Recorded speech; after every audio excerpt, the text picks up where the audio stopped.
I got that dog in me, yeah. Turn me up. Big energy, got the crowd going nuts. I got that dog in me, yeah. Any up. I take on anyone. I don't need a one-on-one. I got that dog in me, yeah. I'm talking all bite, no bark. I could rip your squad apart. I got that dog in me. So what's up? Yeah. So what's up?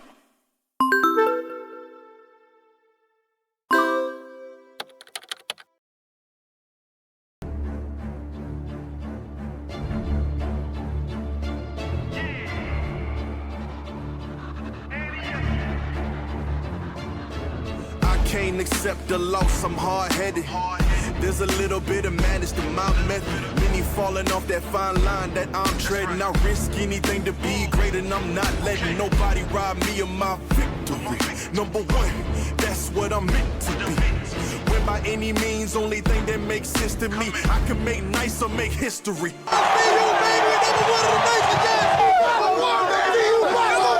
Number one.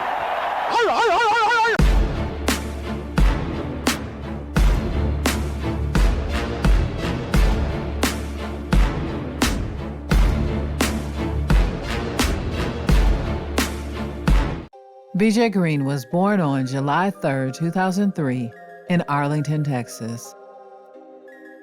His family moved to Atlanta, Georgia during BJ's childhood.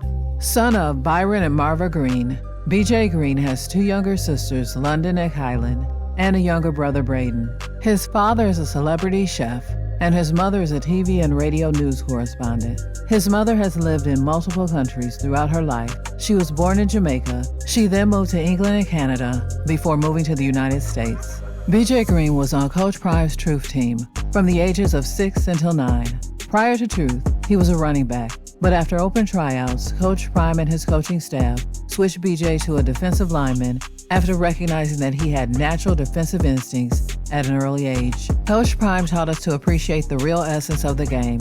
We were taught to view the game from a different angle, so the game slowed down for us, and that's what really helped me when I got to college here at ASU, BJ Green told PHXSoul.com.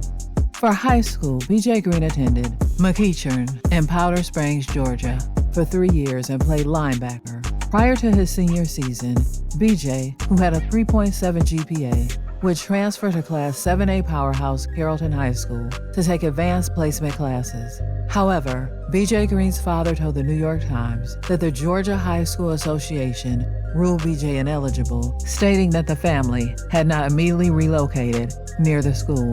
BJ would then transfer to Prince Avenue Christian High School, a private Christian school established in 1978 in Bogart, Georgia, 70 miles east of Atlanta. From preschool through the 12th grade, Prince Avenue Christian School offers a college preparatory program that promotes traditional Christian values, fosters academics, and actively promotes character training. He was in the class of 2021 and played football under head coach Greg Vandergriff, who would switch him from linebacker to a defensive end. BJ was fine at linebacker, but at defensive end he was special.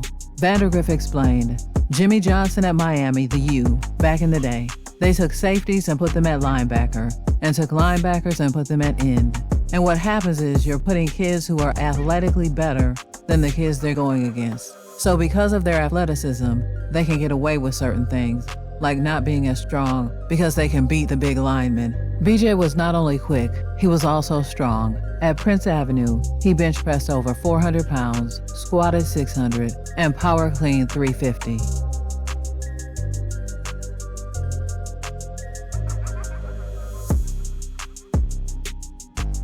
BJ Green led Region 8A Private in sacks with 6 in only 5 games at Prince Avenue Christian. The team went on to secure their first ever state championship. In his lone season at Prince Christian, BJ finished with 73 total tackles, 50 solo, 20 tackles for loss, and 12 sacks, and was named to the first team All-Region. BJ's recruiting interest, however, never picked up steam due to his size, which is why the big school interest never stretched much beyond curiosity. He was a 6-foot, 240-pound defensive lineman in a region where the coveted lineman stood 5 inches taller. Those prospects ended up at Alabama, Georgia, and LSU, while Green had a scholarship offer sheet that included Akron, App State, Arkansas State, and Georgia State. Green and his family thought he could do better, while Prince Avenue coach Greg Vandergriff pitched Green to the staffs at Duke, Vanderbilt, and Wake Forest. Green's godfather, Greg Ellis, contacted Arizona State defensive line coach Robert Rodriguez. Ellis, who had a 12-year NFL career, mostly with the Dallas Cowboys, accepted an invitation from Minnesota's head coach, Mike Zimmer, to join the Vikings in training camp. For 2 years, he worked with pass rushers, mostly defensive ends, but sometimes linebackers. There he met Rodriguez, an assistant defensive line coach at the time. In that BJ's options were limited, Greg Ellis sent BJ's highlight video to Rodriguez, who was blown away after watching them. "I look at the skill set, and I look at things from the ground up," Rodriguez said, adding that many position coaches start from the top. BJ had outstanding feet from the jump, and he played at such a high tempo. He had really good balance. The kid was just playing out of his mind. I was just hoping he'd be a little bit taller. Green was starting to get more attention from smaller schools, and BJ's father said Florida State had started to show interest. But Arizona State intrigued BJ because of the coaching staff. Coach Herm Edwards, Special Assistant Marvin Lewis, and Rodriguez had coached in the NFL. Defensive coordinator Antonio Pierce had played in the NFL. Rodriguez worried Arizona State was going to lose BJ. He pushed for Arizona State to offer him a scholarship, but the Sun Devils didn't have room in their 2021 class. They instead offered BJ a spot as a preferred walk-on. BJ bet on himself and accepted. Due to the conference you play in, we're in the South, we're in Pac-12. We realize our opponents that we have to play every year. So that was our mindset. We operated in a sense of we didn't only stay in a couple states. We kind of went all over this year. And that was done with the strategy of how we looked at players in certain parts of the country that fit our DNA. And we're fortunate enough that we got a lot of them that we liked. I think like Coach Edwards said, it starts with our footprint at home in Arizona, then the rest of the West Coast. This year we try to expand ourselves east of the Mississippi River, which we did that. Again, looking for height and length, bigger bodies, more mass, some speed, down in Florida. But as you see with this program, we've kind of hit every area. I think we've done a good job, obviously in our footprint, the state of Arizona, state of California over the last few years, really identifying and making this team faster and bigger, really focus on certain positions. Look at IE. For example, the running back group that we brought in, 3 dynamic running backs. Add DJ Taylor in that mix, I think we really hit a home run in that running back room. And this year is just focused on O-line and D-line. Our goal is to bring in, hopefully, when this is all said and done, 10 or 12 big bodies with height and length that can help us up front.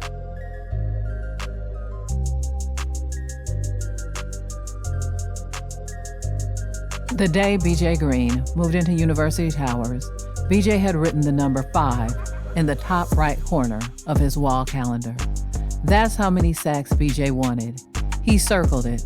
Upon learning this, Ellis told him, "If you can finish the season as a true freshman with 5 sacks, that's beyond good."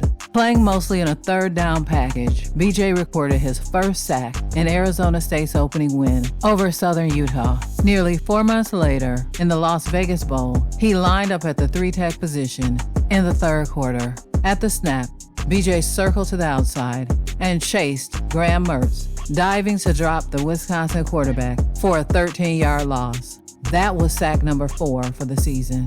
4 minutes later, BJ dashed past right guard Jack Nelson and tackled Mertz for a 9-yard loss and sack number 5. That's what he was shooting for. So to see it actually come to fruition during the bowl game, you can't really describe the feeling, his father said. He's sacked back inside the 20-yard line. And BJ Green, he just beat 79, the right guard, Jack Nelson. Just watch a quick little 1-2 swipe, and he's right there in the face of Graham Mertz. A robotic engineering major with a 3.7 GPA, BJ made the dean's list his first college semester. His father, Byron Green, believes firmly in 40/4 when talking with his son about making a college decision. "You've got to think about the 40 years after the 4 years of football," BJ's father said. You have to choose a school with a strong alumni network. You make your own noise when you get to the school, a positive noise where you're making the right connections and rubbing shoulders with the right people. If you make it in football, beautiful. God forbid you don't make it in football. You just set yourself up with a phenomenal network to still ensure your success. On the football field, he excelled in a similar manner. At times, Rodriguez left BJ on the practice field for extra reps because he wanted everyone to see the lineman's determination and that he's worthy of a scholarship whenever the time should come. That's the number one step, to continue to be that guy, no matter if he's on scholarship or not, Rodriguez said. I hope he gets it, and I know he will soon. It's the right thing to do. What do you feel like is your greatest strength out there on the field right now? I feel like my greatest strength right now is probably my hands, because, as a shorter stature D lineman, you have to have your hands or you're not going to get that far. And then my explosiveness off the line, like Coach says, because, I just get going real quick, and once I'm going, it's really hard to stop, honestly. How did you end up at ASU? Can you tell us the story of that? My senior year, I was at Carrollton High School, and then 2 days before the first game, they told me I was ineligible. So I had to transfer again. And that kind of messed up my recruitment and everything. I told myself, I just wanted to do my best my senior year. Ended up leading the state in sacks for my conference and everything. And all the other schools down in the South, they didn't really want me because of shorter stature. So I was sending out my film to everybody. And then before signing day, I was just praying and everything, and then Rod hit me up a couple days before signing day, told me he had the opportunity for me, and I just took it. So what have they said? What has Rodriguez said to you about the possibility for playing time even this year? He doesn't really go into those types of things, but he just said keep working and it'll all work itself out. Just keep chopping wood and just come back with your lunch pail every day and just put in work, and then what you want will just come into fruition. Does it feel validating that you're out there having some success against a bunch of older scholarship guys that you didn't get those types of looks? It's great if you beat anybody on the D-line, honestly. But yeah, it feels good. It feels real good, honestly. It just feels good with having my teammates support me too. So it's great, honestly. I heard Coach Rod one time say to a teammate of yours that you take all his reps. Is that something that you take pride in practice, stepping in for guys?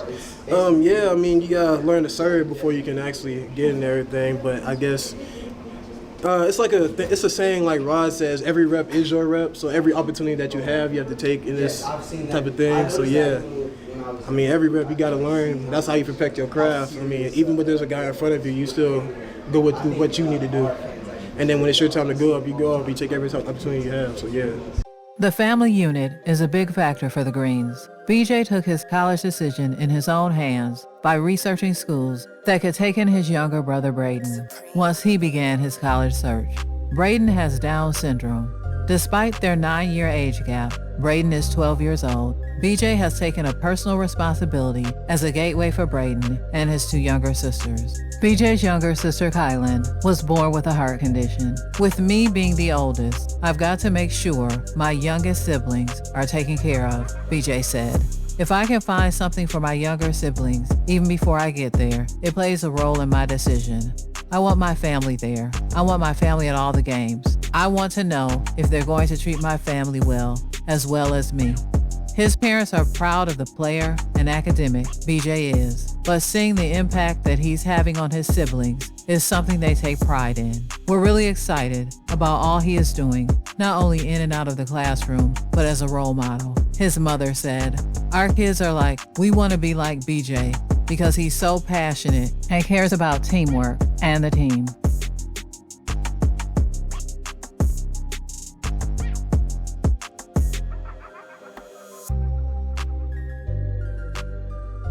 Different from any D-line you guys have been on. We are a unit, all right? The lone wolf dies. Some of the greatest pass rushers that you've heard of, no offense, are selfish pass rushers. They get off the ball and they're thinking about their sack and their job. They make everybody's jobs harder. They'll jump into lanes without notifying guys, and now you have an unbalanced defense. They're doing their own thing. And if that guy's a great pass rusher, great, all right? But others suffer because of that one person. Everything we do is about the collective good. BJ Green finished his freshman season by securing a scholarship. For BJ, the scholarship meant not only could he take the burden off of his family's shoulders, he could identify as a marquee player on the team. These days, that also means the possibility of an NIL deal, which allows college athletes to receive financial compensation. It is an idea Green has explored, especially because of a specific pregame routine. I eat cookies before every game, he said, so hopefully a cookie company sponsors me. I've always liked the crumble cookies. According to Pro Football Focus, the former Sun Devil is college football's active leader in quarterback pressures. PFF credits Green with 107 career pressures throughout 3 years and 36 games. He also racked up 60 total tackles, 21 tackles for loss, and 13.5 sacks. His 56 pressures in 2023 were 6th amongst Power 5 defenders.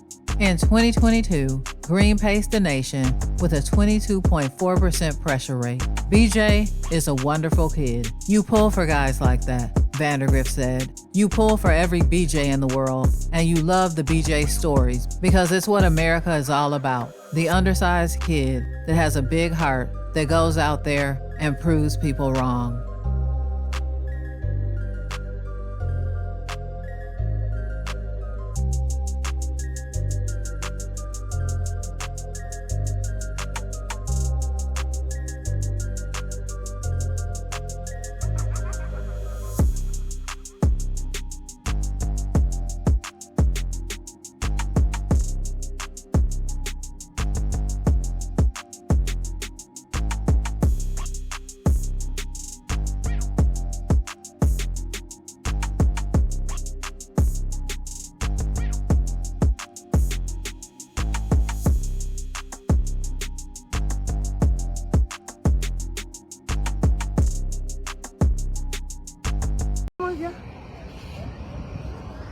We've come a long way to see you play. We've come a long way to see you play, and you've got a fan base in Australia. Let's go.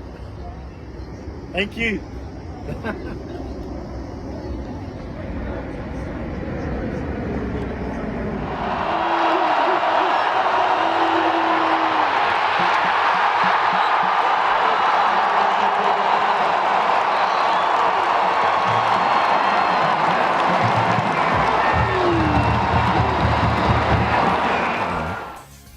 So the moment where, he comes to ASU as a walk-on, but then before his sophomore season, he gets told that he's on full scholarship. What was that moment like? I knew it was going to happen because I knew my son. I know his demeanor, I know his work ethic. I knew it wasn't a matter of if, it was a matter of when. We were excited to see him triumph through his hard work and support him in all of his endeavors. So it was a milestone, but it also opened up all the things that scholarship weight carries. My parents have always emphasized that because you're going to school on a scholarship, so you got to be able to, maintain the academics as well. Make sure that you're in your books as well as you are focused on the field. It's tremendous to see that he has a passion on both sides that fuel him to where he's going and that keep him focused. He's an extremely athletic student and staying focused and making sure that his grades are, and he does the same for his siblings. He has a determination to succeed. He doesn't waste time. Whatever he's doing, he put everything in it. And I admire him for that. It's something that other young people of his age could admire and copy it as well. This is BJ live and in stereo.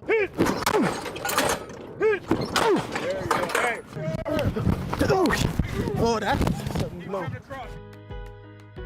What motivates you to be the best? Prove people wrong. There's always something that somebody's gonna have to say. So, I've always come out on the field, just prove one more person wrong, I think it's like, if you can't play this sport without, that confidence, that you're gonna go out there, you're gonna do what you gotta do, you're better than the man across from you. So that's how I come out there every day.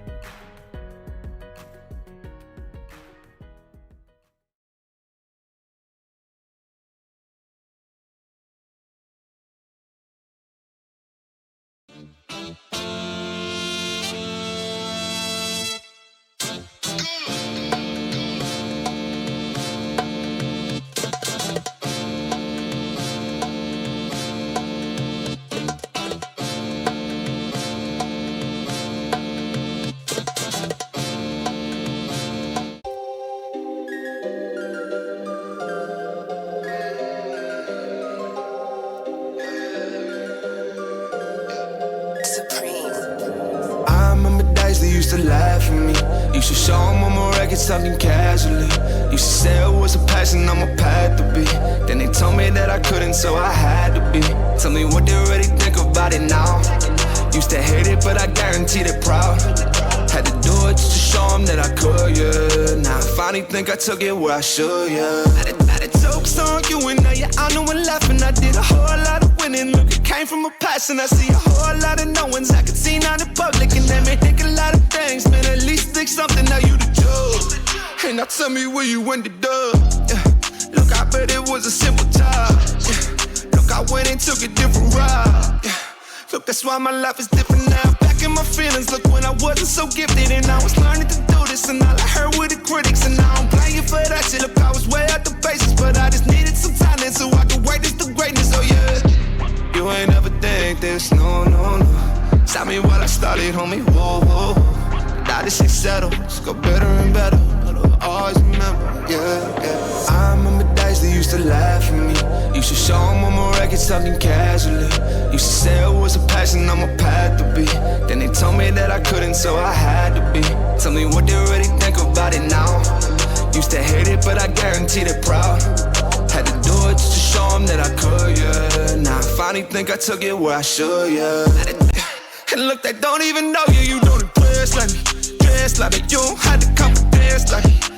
Tell like me, I go up and now I do not tread lightly. I don't ever play to settle if my checks ain't pricey now. And I've been cooking up on some different stuff. I've been switching up, what it giving up. I just want to rub.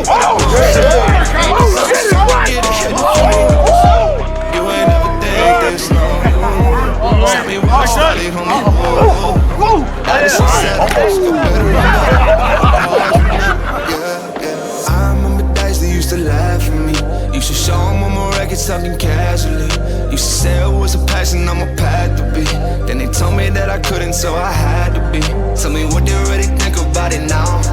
Used to hate it, but I guarantee they're proud. Had to do it just to show them that I could, yeah. Now I finally think I took it where I should, yeah.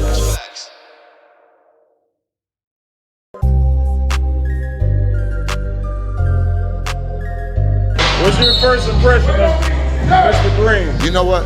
I didn't know who he was. I hadn't seen any tape on him, and I was just wanting to see him go. Oh my God. The young man will go inside, outside. He loves close contact. He loves the phone booth, which I love. But y'all know who else working the phone booth, don't you? Superman.